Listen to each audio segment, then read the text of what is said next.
Asante sana.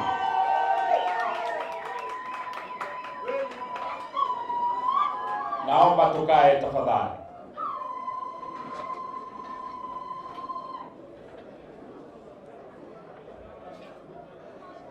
Waheshimiwa sana wana wa nchi, wana wa Arusha, nikiwa natambua kwa ukamilifu sana itifaki ya viongozi wote wa meza kuu, Arusha tunaomba utulivu.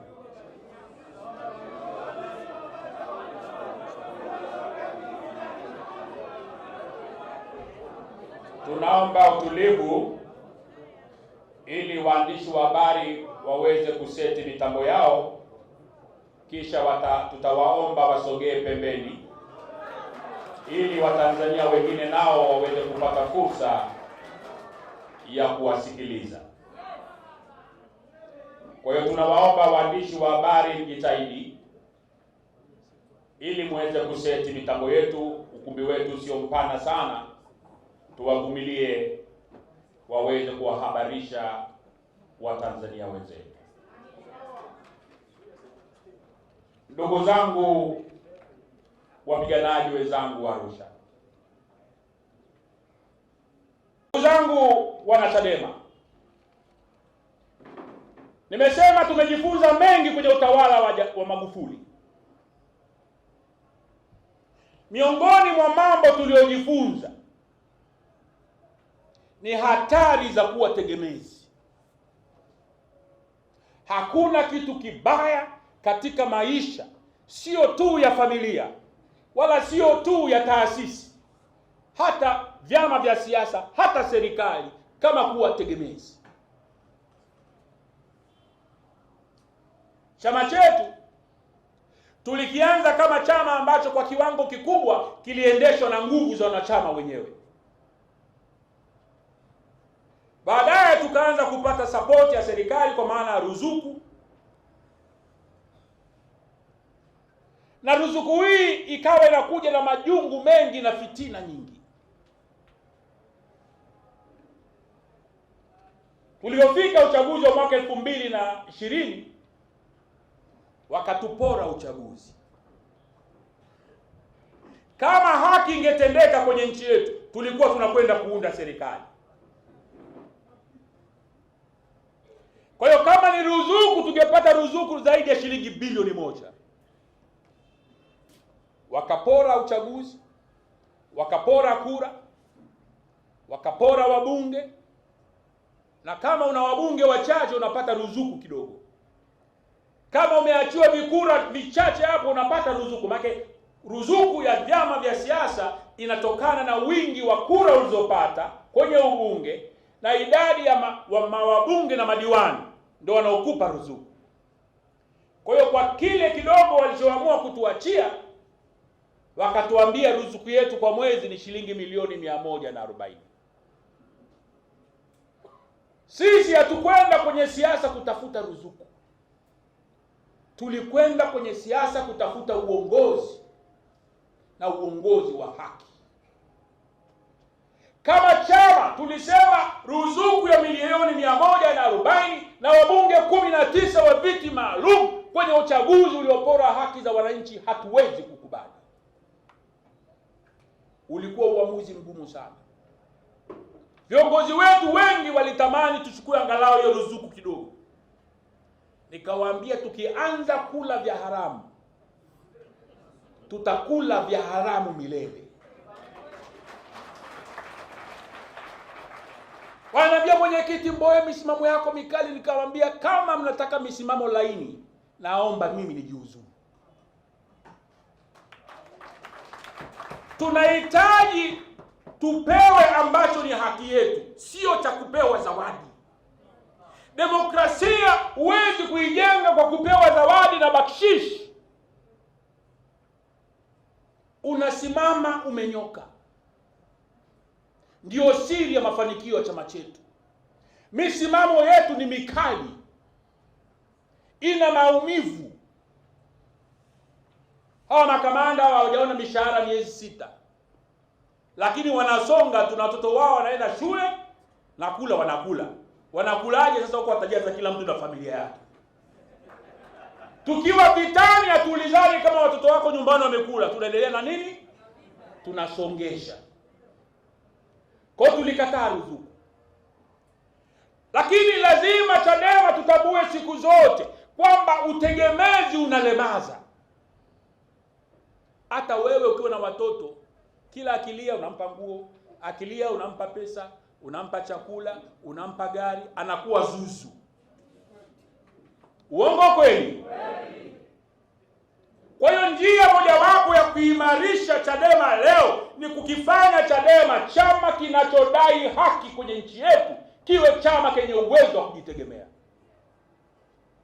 Nimewaambia wenzangu na tumekubaliana, tunaachana na ruzuku ya serikali. Hata tukiingia madarakani hatutaki ruzuku ya serikali. Tunataka chama hiki kijitegemee, kisimame, na tuna uwezo huo.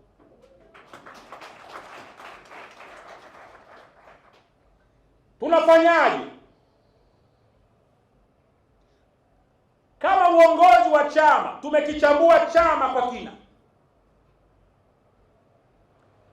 tukakifanyia chama chetu tathmini ya kina, tukagundua chama chetu kina matatizo, kinasumbuliwa na magonjwa mawili makubwa. Ugonjwa wa kwanza ni rasilimali fedha za kukiendesha chama. Viongozi wetu wengi wamekuwa ni wa kujitolea. Ruzuku tunayopata kidogo haitoshi kumgawia kila mtu. Mipango mingi ya chama chetu inasuasua ama haiendi kwa kasi ambayo tulistahili kwenda nayo. Kwa hiyo rasilimali za kuiendesha taasisi zimekuwa ni changamoto. Hilo la kwanza. La pili, tumetambua kwamba mtu mmoja mmoja ndani ya chama, awe mbunge, awe kiongozi, awe mwanachama, awe mwenyekiti wa mtaa, chama hiki hakikumbatia matajiri. Chama hiki kinaongozwa na watu wenye kipato cha kawaida cha kati. Kwa hiyo wanachama wetu walio wengi ni watu ambao wanahitaji kuwezeshwa na kusaidiwa kiuchumi, ili wakifanya siasa upande mmoja na upande wa pili waweze kufanya mambo yao ya kiuchumi yaweze kwenda mbele. Sisi kama viongozi tumeona hizo ni changamoto mbili kubwa zinazokabili watu wetu, kwamba uwezo mkubwa wa watu wetu unapunguzwa kwa sababu ya uwezo mdogo wa kiuchumi wa mtu binafsi na au wa taasisi. Upande wa pili, tukatafakari nguvu za chama chetu. Tukatambua tuna nguvu kubwa kuliko udhaifu. Nguvu kubwa ya kwanza, chama chetu kina mapenzi ya dhati ya watu wenye moyo na mapenzi walio wengi wamesambaa nchi nzima. Uongo kweli?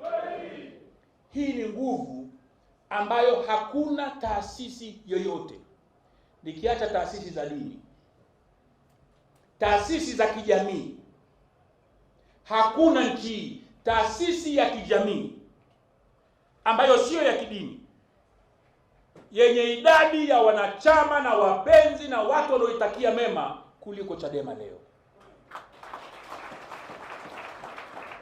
Sasa sisi viongozi tunatambua Chama cha Mapinduzi kina wanachama wake, lakini walio wanachama wengi ndani ya Chama cha Mapinduzi wanaunganishwa na fursa zilizoko ndani ya chama kile. Uongo kweli?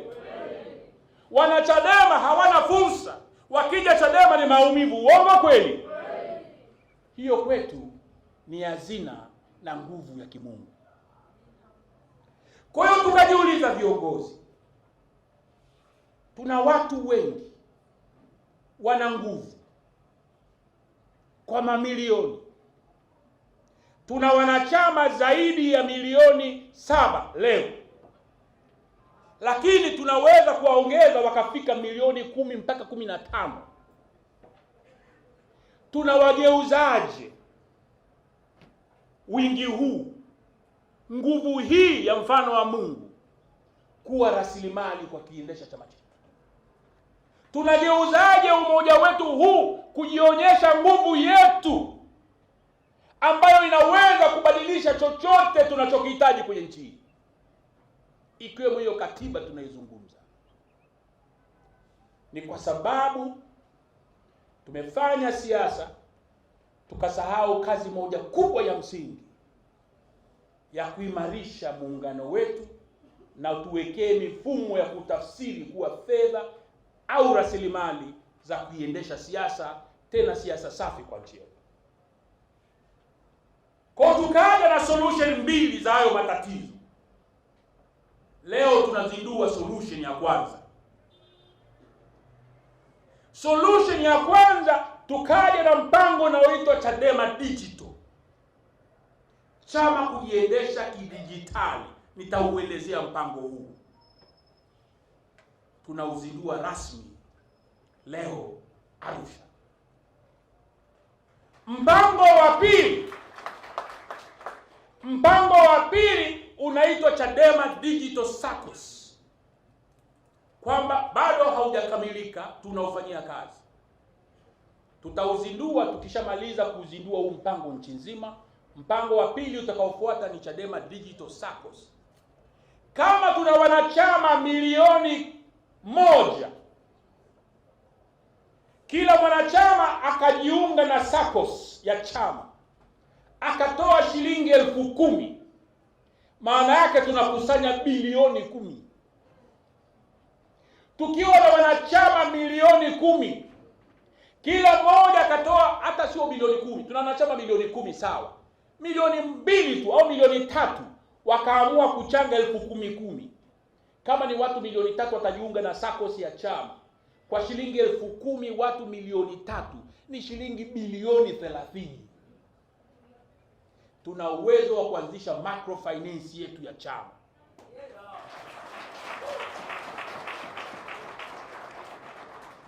Ili wanachadema mahali popote wajue kwamba nikitaka mtaji wa kufanya biashara, nataka kukopa shilingi milioni 1, nina taasisi yangu ya chama ambayo itatoa mikopo kwa riba isiyozidi 5%. Amen? Amen? Imekaje hiyo? Hiyo ndio Chadema.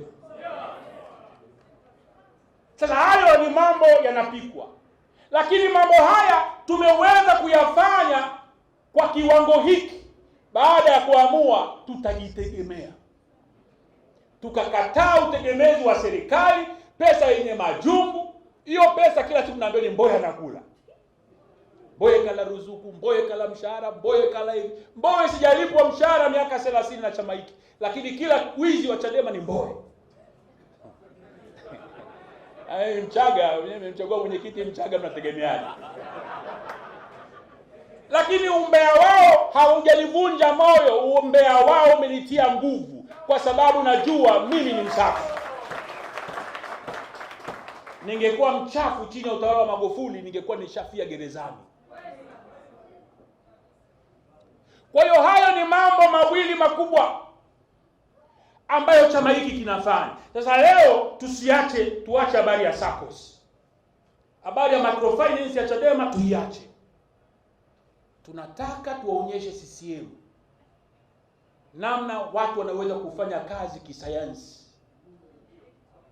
Tutafanya kazi kidijitali.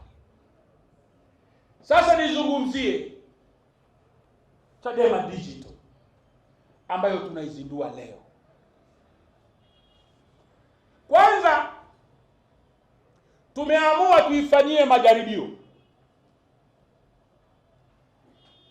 Chama chetu kina kanda 10. Kila kanda tukaamua tutachukua jimbo moja la kufanya majaribio.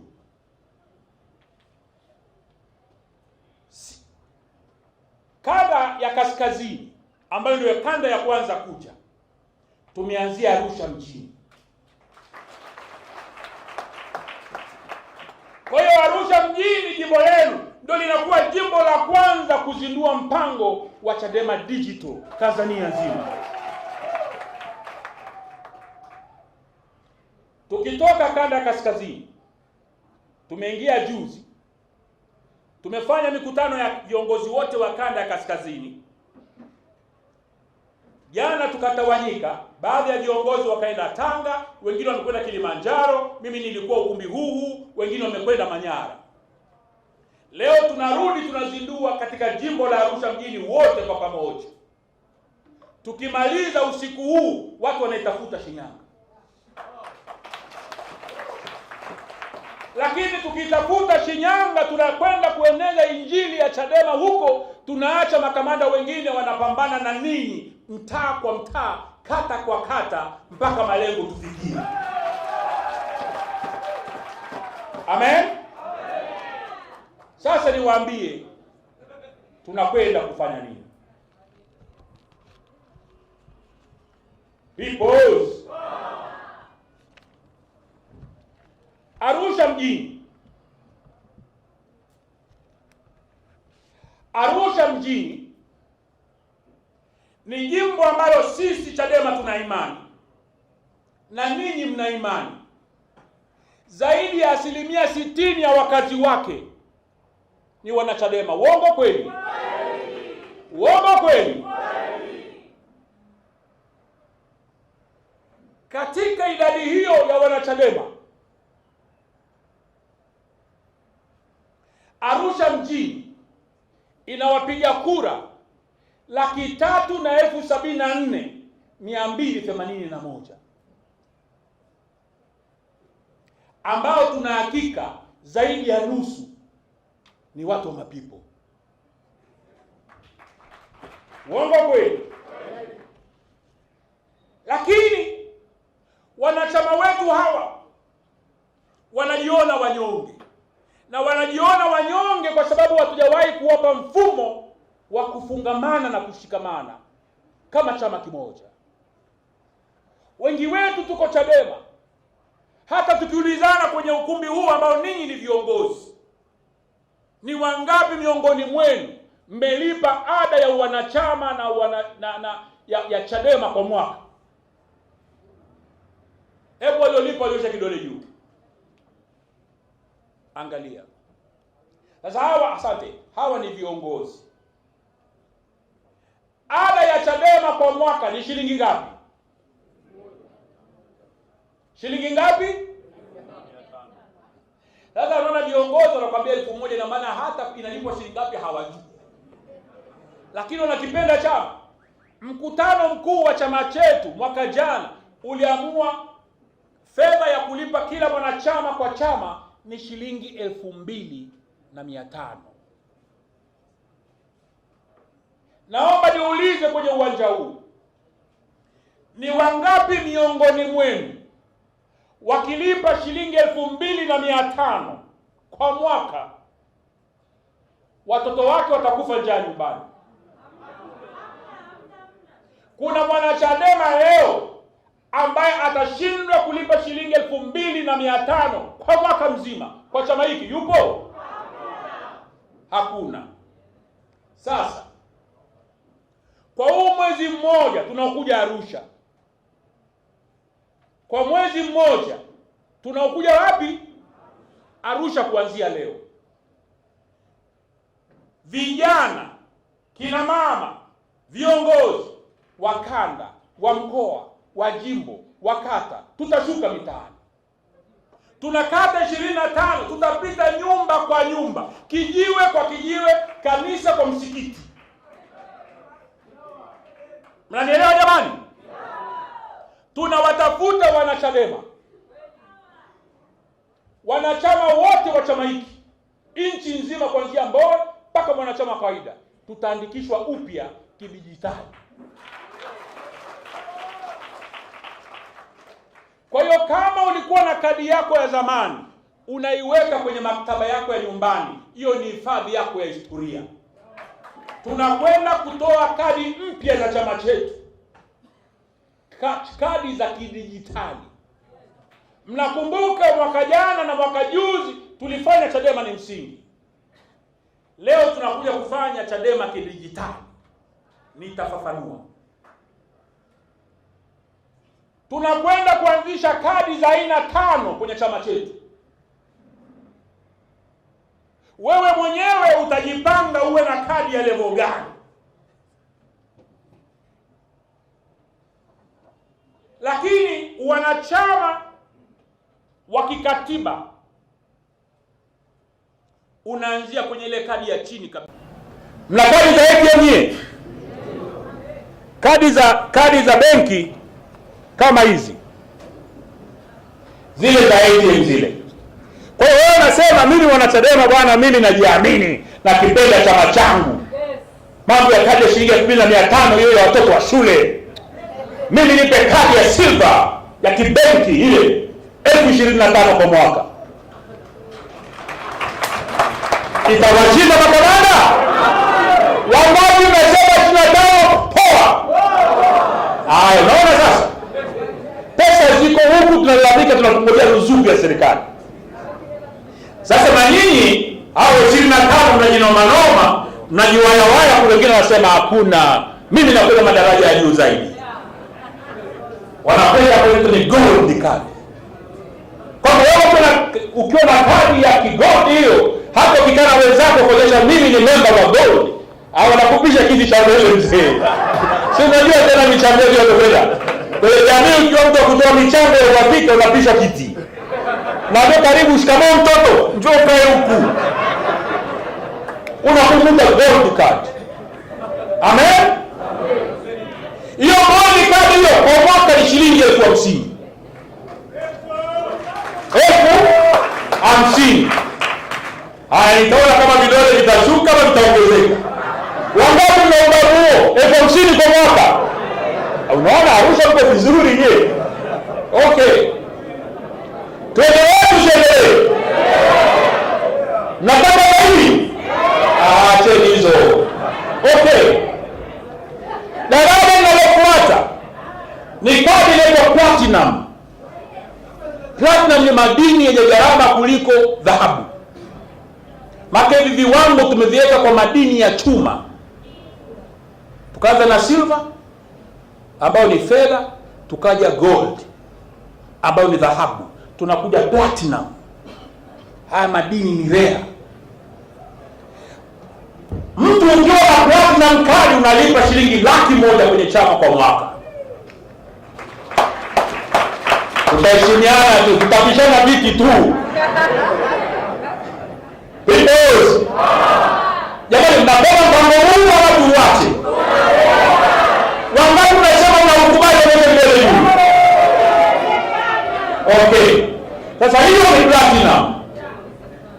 Wenye uwezo wa laki. Na unaruhusiwa kulipa miaka hata 5 kwa mwaka.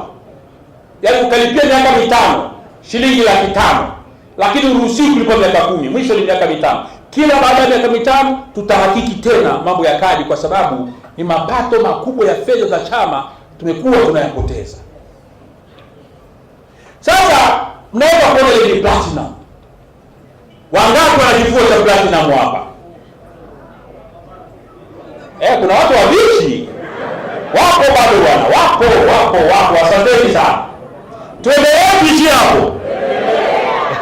Haya, ya mwisho inaitwa diamond.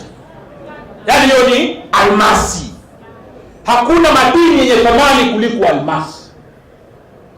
Sasa hao wazee wa diamond hao, wao lazima kuna marupurupu yake ya heshima, lazima atakuwa anapewa. Maana wanatoa hela nguvu ukisukuma chama chetu bwana, wewe jamani. Lakini kila daraja litakuwa lina sifa na vionjo vyake. Lakini ile haki ya kawaida kabisa kwa wanachama iko kwenye 2,500. Hili nizungumze kwa muda mfupi. Na nizungumze yale mambo ya msingi, kwamba nchi yetu imetoka wapi, iko wapi, na tunapaswa vipi kwenda mbele. Nitaomba sana DJ usiingize muziki katikati ya hotuba yangu, na nitaomba tuwe serious kusikiliza, kwa sababu hiki ni kikao cha kazi na sio kikao cha sherehe. Ndugu zangu wa Arusha, niwashukuru sana watu wote wa kanda ya kaskazini kwamba kanda yenu imekuwa ni kanda ya kwanza katika operation yetu mpya ya chama tunayoita Operation Haki Grassroots Fortification. Huu ni mpango wetu wa kwanza baada ya uchaguzi mkuu wa mwaka 2020 ambako sisi Chadema tumeita ni uchafuzi mkuu, na kwamba haukuwa uchaguzi mkuu. Ndugu zangu wa Arusha na Watanzania wenzangu wote mnaonisikiliza kutoka mahali hapa, leo tunazindua rasmi Chadema Digital App pamoja na operation nzima ya Haki Grassroots Fortification. Nikisema neno haki mnanielewa, lakini yawezekana wengine wasielewe maana ya Grassroots Fortification. Maana yake ni mpango mahususi na maalum wa chama chetu wa kukishusha chama kutoka juu, kukipeleka moja kwa moja mpaka chini kabisa aliko mwananchi wa kawaida. Kwamba sasa tunataka kipindi hiki chama chetu tukishushe kwenye mioyo zaidi ya Watanzania, tukishushe kwenye fikra za Watanzania, lakini tuwafanye Watanzania wakielewe chama chetu, wakisikilize chama chetu, wakiamini chama chetu, wakiunge mkono chama chetu, tuweze wote kwa pamoja kuikomboa nchi yetu.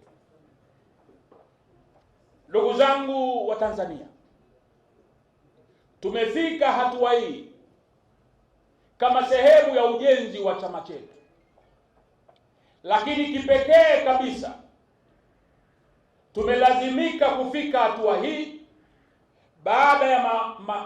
baada ya maumivu makubwa ya miaka 5 ambako chama chetu kimepitia, viongozi wetu wamepitia, wanachama wetu wamepitia, na Watanzania wote kwa ujumla wao wamepitia. Taifa letu limepata mataabiko yasiyo na kifani kwa miaka 5. Tangu nchi yetu imepata uhuru, hakuna kipindi haki za Watanzania zimeporwa kama kipindi cha kati ya mwaka 2015 hadi mwaka 2020. Watanzania waliokuwa wengi walijazwa hofu. Watu wetu waliuawa, wako watu waliopotea, wako watu waliofungwa bila hatia, wako waliojazwa mahabusu na magereza kwa makosa ya kubambikiwa, wako watu walionyang'anywa mali zao, wako watu waliofukuzwa kazi, wako watu walionyimwa nyongeza ya mishahara, wako watu waliofilisiwa na TRA, wako watu walioporwa fedha. Tulifanyiwa kila aina ya ukatili chini ya utawala wa hayati John Pombe Magufuli. Lakini mwenzetu huyu ametangulia mbele ya haki. Hatuna sababu za kuendelea kumhubiri. Lazima tutafakari, tujifunze yale tuliyojifunza, kisha tujipange upya kwenda mbele, tukikiri na tukisema kamwe na kamwe tena tusirudie maisha yao. Kama kuna baadhi ya watu iliwapendeza kuwatesa Watanzania wenzao, Chadema tukarejeshe tumaini kwa watu wote. Tanzania tukaongoze safari ya kurejesha utengemano wa taifa. Tukaongoze mapambano ya kuirejesha nchi kurejesha haki katika nchi yetu. tukarejeshe utawala wa kisheria na kikatiba katika taifa letu, na kama tusimruhusu kiongozi mwingine yeyote tena aligeuze taifa letu shamba lake la kuliendesha anavyotaka.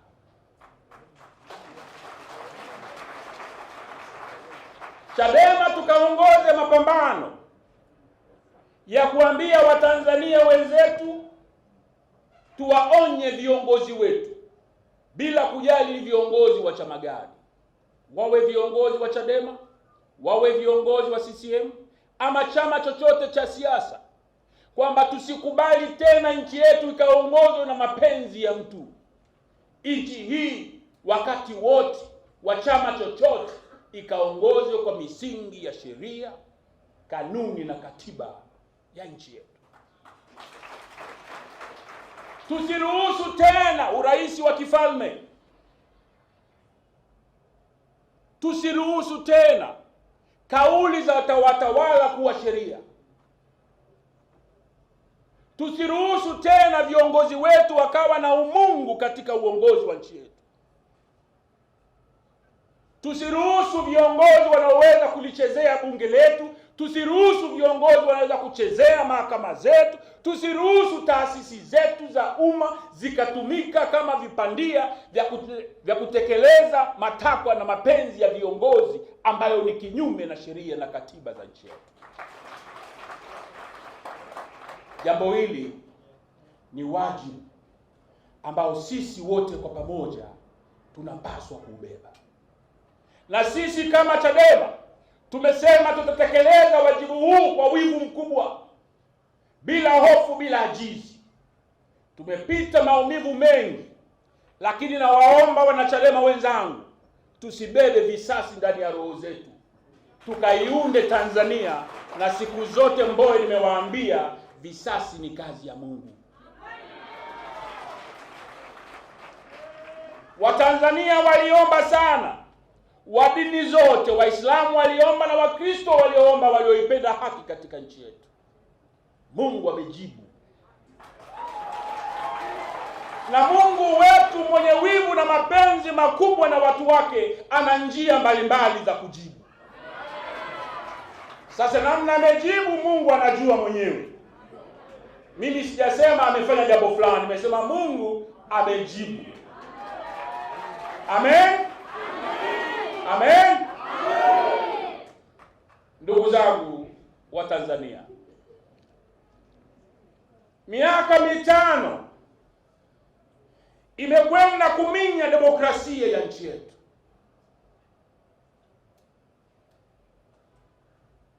Kilele cha mateso na uporaji wa demokrasia na uhuru wa watu wetu ulidhihirika kwenye uchaguzi mkuu wa mwaka 2020. Na kabla ya hapo ulidhihirika kwenye uchaguzi wa serikali za mitaa za mwaka 2019. Kwamba leo nchi yetu wenye viti wa vijiji na wenye viti wa serikali za mitaa eti wametokana na chama kimoja cha siasa miaka 60 baada ya uhuru, na bado kuna watu na chama kinatembea kifua mbele, kinajidai kwamba kinakubalika kwa watu. Leo tuna viongozi wa serikali za mitaa na vijiji batili. Nina hakika zaidi ya nusu wasingechaguliwa. Uongo kweli? Leo tuna bunge la Jamhuri ya Tanzania batili. Lina zaidi ya nusu ya wabunge hawakuchaguliwa kwa halali, wamepora kula. Uongo kweli? Tulieni. Niliomba tutulie. Niliomba tutulie niweze kuzungumza mambo ambayo yanatoka ndani ya roho yangu Mbowe. Tunakwenda kwenye uchaguzi. Nchi inatia aibu. Mataifa mengine yanashangaa, yananiambia, Mbowe, Tanzania mna akili? Nimesema mara nyingi na narudia, wizi wa kura nchi hii umekuwa asili ya Chama cha Mapinduzi tangu tumeanza mfumo wa vyama vingi mwaka 92. Lakini chini ya utawala wa Magufuli hakukuwa na wizi wa kura. Kulikuwa kuna wizi wa mfumo mzima, uporaji wa mfumo mzima wa uchaguzi. Leo kuna watu wanatunga sheria wasio na kibali cha wananchi. Leo kuna watu wanapitisha mapato na matumizi ya serikali yetu Dodoma ambao hawana ridhaa ya Watanzania. Leo tuna mawaziri wanaotokana na kura za wizi. Mungu anachukia nchi hii, haiwezi kuwa na baraka kwa sababu tunawatawaliwa na watu ambao wameingia kwenye utawala wao kwa dhambi.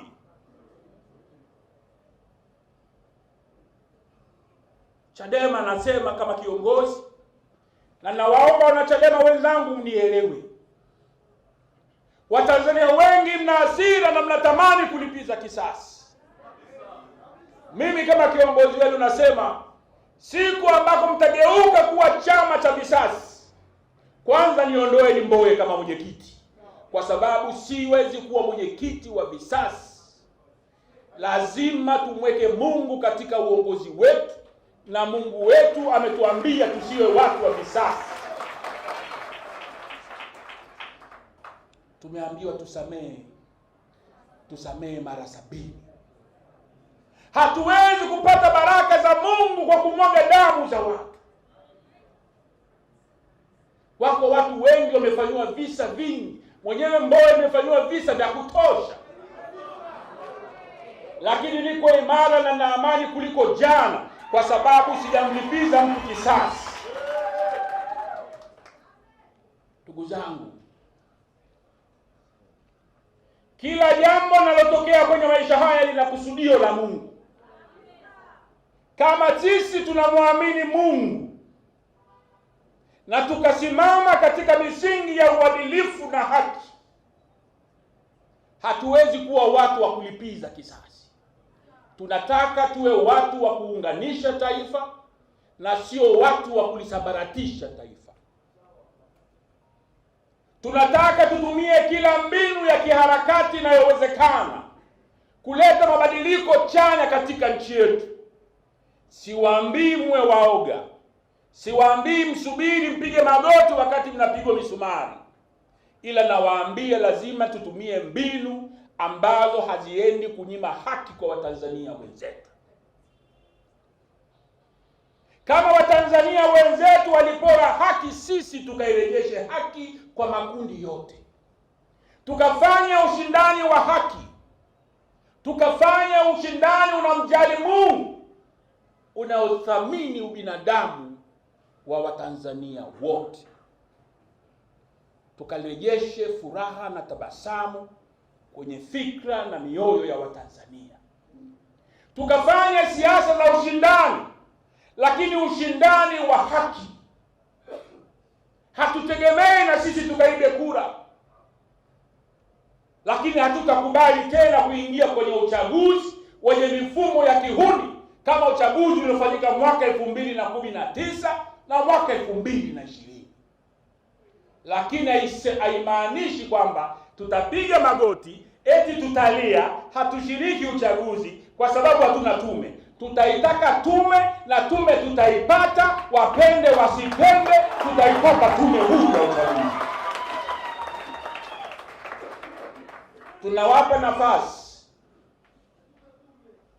Tunawapa nafasi ya kutafakari. Mwenyekiti wa tume eti leo yuko ofisini Dar es Salaam. Mkurugenzi wa tume ya uchaguzi yuko Mahera, yuko ofisini Dar es Salaam. Hawa watu walistahili kuwa mahakamani wakijibu tuhuma mbalimbali walizolikosea taifa hili.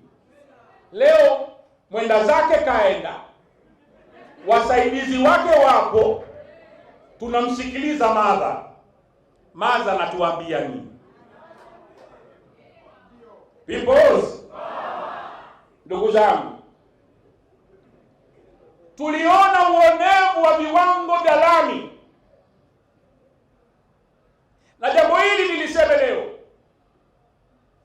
kwa sababu wengi wanaogopa kulisema.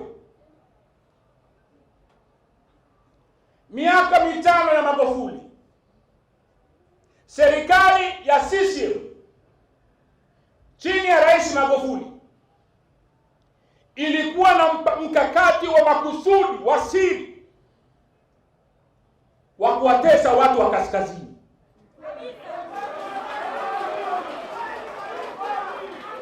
Uongo kweli? Tulieni. Chini ya utawala wa Magufuli alitoa maelekezo kwa taasisi zake zote kwamba ni marufuku kusikia Mchaga ameajiriwa serikalini ama kwenye shirika la umma.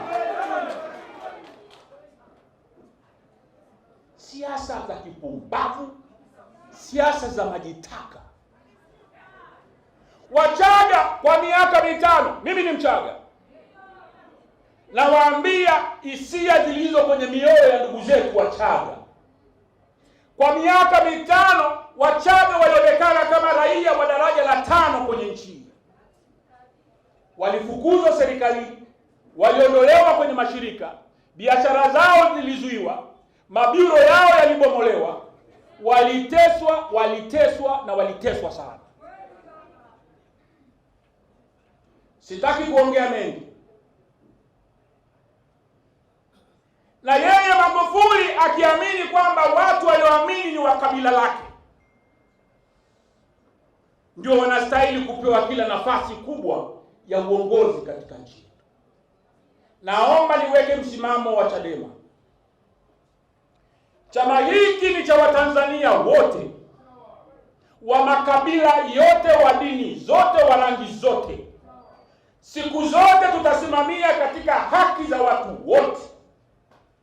Sio Wachaga wala sio Wasukuma wala sio Wamasai wala sio Wameru. Tunataka Watanzania wa makabila yote tukaishi kama ndugu. Kila kabila likawa na haki ya kula keki ya nchi yetu. Tusiingize siasa za kipumbavu zilizopitwa na wakati za kikabila. Ukabila? Miaka 60 baada ya uhuru tunazungumza ukabila. Tunamwambia Mama Samia Suluhu na chama chake cha Mapinduzi kwamba Chama cha Mapinduzi kijirekebishe, kisuruhusu siasa na sera za kikabila kwa kabila lolote nchini. Asipendelewe kabila lolote, kila Mtanzania apewe haki inayomstahili. Na uongozi wa nchi yetu usitolewe kwa misingi ya ukabila. Uongozi wa nchi yetu utolewe kwa misingi ya uwezo wa mtu kuwa kiongozi. Kama mwenye uwezo wa kuongoza ni Msambaa, na akawe Msambaa. Kama mwenye uwezo wa kuongoza ni Mhaya, na akawe Mhaya. Serikali tutakayoongoza ya Chadema itafuta swali kabila lako kwenye kila fomu itakayotolewa na serikali. Hatutaulizana ukabila, tutaheshimu Tanzania wetu. Kwisha. Sawa sawa Arusha? Sawa sawa Chadema? Ndugu zangu wa Tanzania, kwa hiyo tumepita mengi ya kujifunza. Watu wameumizwa sana. Napozungumza bado wenzetu wengi wako magereza. Sitaki kufanya hoja hiyo kuwa hoja ya mkutano wa leo. Hayo tutaendelea kuelezana. Nimesema kilele cha ukatili wa utawala wa Magufuli kilikuwa uchaguzi mkuu. Tumepata bunge haramu, tumepata wabunge haramu, tumepata mamea haramu, halmashauri za majiji na halmashauri za wilaya haramu, wawakilishi wa watu haramu. Sasa sisi tulisema hatutambui uchaguzi ule. na hatutambui matokeo ya uporaji ule. Na kama chama tulijipanga kweli kweli, tunakabiliana vipi na ukatili wa serikali ya Magufuli. Mungu akatuambia hapana, msiende mnavyotaka, muende mnavyotaka. Kwa hiyo leo tuna rais mpya, na napenda wanachadema wenzangu tumuombee sana huyu mama, akamwogope Mungu, akarejeshe utengamano wa taifa letu. Na kwa kuzungumza maneno haya sisemi namuonea huruma ama aibu Mama Samia Suluhu Hassan. Nisikilizeni kwa makini. Natambua Mama Suluhu alikuwa makamu wa rais kwenye serikali iliyotekeleza ukatili huu. Tunajua Mama Samia Suluhu alikuwa mjumbe wa kamati kuu ya Chama cha Mapinduzi chini ya Magufuli, na kamati kuu ya Chama cha Mapinduzi iliona ubatili wote wanaofanyiwa Watanzania na waliunga mkono. Tunajua Mama Samia Suluhu leo anaongoza serikali ambayo baadhi ya mawaziri wake na wabunge wa bunge lake hawakutokana na kura za wananchi. Nilisema kwenye hotuba yangu mara ya kwanza kurejea nchini, na ninarudia leo, Mama Samia katengeneze amani na suluhu na taifa hili. Mioyo ya watu inavuja damu. Msione aibu kuomba radhi pale mmewakosea watu. Tunatambua ndani ya serikali yako Mama Samia wako wale mawakala waliotumika kutesa Watanzania. Tunasikia kauli zako za kurejesha matumaini, lakini haitoshi, kwa sababu unafahamu kwa miaka 5 mlibadilisha kanuni, mkabadilisha sheria ili kuminya uhuru wa vyombo vya habari, kuminya uhuru wa vyama vya siasa, kuminya demokrasia, kuminya uhuru wa mahusiano, kuminya haki za biashara, kuwatesa wafanyabiashara wetu kwa kupitia kodi. Mlianzisha kanuni na sheria kandamizi ambazo ni kinyume na haki za binadamu. Mama Samia, kabla sijakutana na wewe na viongozi wangu wenzangu wa Chadema, anza kuwekeni utaratibu wa kulitengamanisha taifa kwa kurekebisha sheria zote ambazo ni kandamizi zinawaumiza Watanzania, ili tukafanya ushindani wa haki na iwe haki kwa watu wote. Ndugu zangu wana Chadema, pamoja na kumtaka Mama Samia akayafanye hayo na serikali yake, lakini kuna jambo na udhaifu wetu wa kimfumo ulioruhusu hali hiyo ikajitokeza. Tuna katiba ambayo inatoa mamlaka iliyopitiliza kwa rais wa nchi, kiasi kwamba rais wa nchi yetu anachokiamua yeye kinakuwa sheria. Ujinga huu unaweza kufanyika Tanzania peke yake,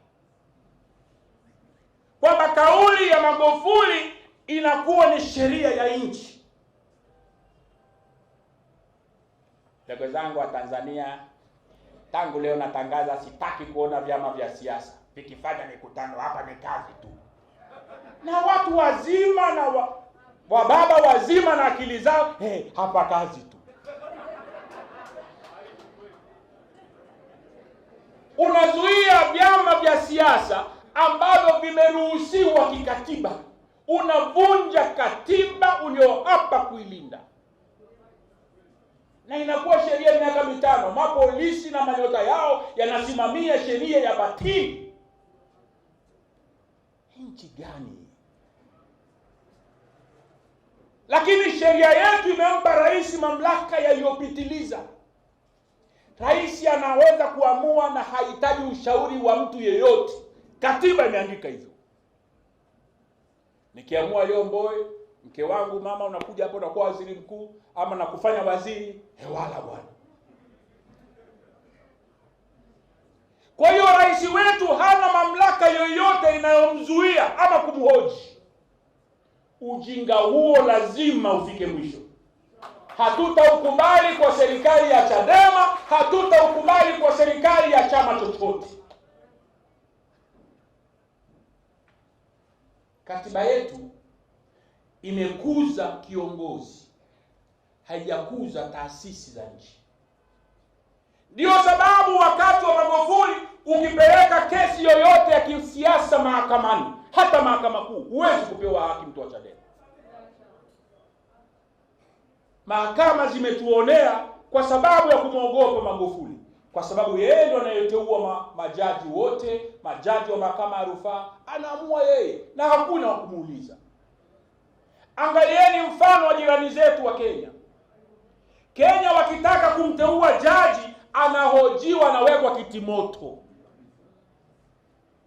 Rais hawezi kukurupuka akasema eti nimemteua fulani kuwa jaji. Thubutu. Mahakama ya Kenya juzi imezuia maamuzi ya bunge lao pamoja na bunge la Senate, kitu wanaita BBI, na rais ambaye ndo anakisimamia yeye na kiongozi mkuu wa upinzani Raila Odinga wakaungana na Uhuru Kenyatta wakapitisha muswada wa BBI bungeni kwamba wanataka kufanya mabadiliko makubwa ya katiba. Mahakama ikasema mmekosea sheria, ikapiga chini. Rais anapigwa chini. Sio rais mwenyewe. Ushirika wa rais wa nchi na kiongozi mkuu wa upinzani na wabunge wote na Senate unapigwa chini na mahakama. Ndio tunaitamani Tanzania ya namna hiyo. Kwa hiyo tunahitaji kurejea kwenye mchakato wa katiba. Nimesema jana juzi, Bawacha wamesema, Bavicha wanasema, na mimi nahitimisha. Hatutashiriki uchaguzi wowote wa serikali ya mtaa, wa udiwani, wa ubunge au wa rais hadi tutakapokuwa na tume huru ya uchaguzi, hadi tutakapokuwa na katiba mpya. Na sisemi tutakwenda kulala tusubiri vishuke kama maana. Tutavipigania kuanzia leo kwa nguvu zetu zote. Kwa nguvu zetu zote. Nimesema utengamano wa nchi yetu utaanzia kwenye uchaguzi. Maendeleo endelevu ya nchi yetu yatatokana na uchaguzi wa viongozi wenye sifa za kuwa viongozi wenye mapenzi mema na nchi yetu. Tunachelewa kwenye maendeleo kwa sababu tunaongozwa na watu ambao hawajatokana na ridhaa za wananchi. Kwa ndugu zangu wa Tanzania na wanachadema, katika kurekebisha mambo haya, sisi kama chama tunajipanga. Sisi kama chama tunajipanga. Mama Samia amekuja na kauli tamu. Naomba tuzipokee kauli hizi, lakini tuzipokee kwa kufanya kazi ya kujijenga kama chama mbadala cha nchi yetu ambacho kitasimamia mabadiliko chanya kwa taifa. Tusilale tukasema mama huyu ana maneno matamu, kazi amemaliza. Bado anaongoza serikali ile ile, akiwabadilisha na wazungusha wale wale. Anatambua kwamba anaongoza bunge ambalo halikuchaguliwa kihalali. Yeye ni mwenyekiti wa chama ambacho anajua kimeweka wabunge 19 wasio na chama Dodoma. Yeye ni rais wa nchi ambayo kuna mambo mengi ya kukamilisha. Tunampa muda akamilishe. Lakini tunarudia kauli yetu kwake Mama Samia. Tunataka katiba mpya. Na ni vyema kama rais akaongoza kuhakikisha uhuru wa vyama vya siasa. Katiba yetu italeta uhuru na maendeleo na haki ya Watanzania wote. Katiba yetu italeta ufungamano wa taifa. Kwa hiyo badala ya kudai kitu kimoja, tudai mabadiliko ya katiba. na sisi tunasema tunahitaji katiba mpya kabla ya uchaguzi mkuu wa mwaka 2025, katiba mpya kabla ya uchaguzi wa serikali za mitaa ya mwaka 2024. Sawa sawa, ndugu zangu, tutaidai katiba na tutaongoza mapambano ya kuidai katiba. Mapambano yatafanyikaje? Hayo tutajuana mbele ya safari. Cha msingi hapa kwanza tuimarishe chama chetu. Tuimarishe nini? Tuimarishe chama chetu, kwa sababu chama chetu ndio kitakachokuwa jukwaa la kuiongoza nchi kwenda kwenye mapambano ya kuitafuta katiba yetu. Kama tuna chama legelege, kama tuna chama cha hovyo hovyo, kama tuna chama kisicho na uadilifu, hatuwezi kuongoza mapambano haya. Ili tuweze kuyaongoza mapambano ya katiba, na tukitambua kwamba vyama vingi vya upinzani kwenye nchi yetu vimedhoofika, basi lazima tujivae ujukumu la kujiimarisha kama chama. Kwa hiyo sasa naingia kwenye hotuba ya msingi ya tunakwendaje kujipanga upya kuanzia sasa kwenda mbele.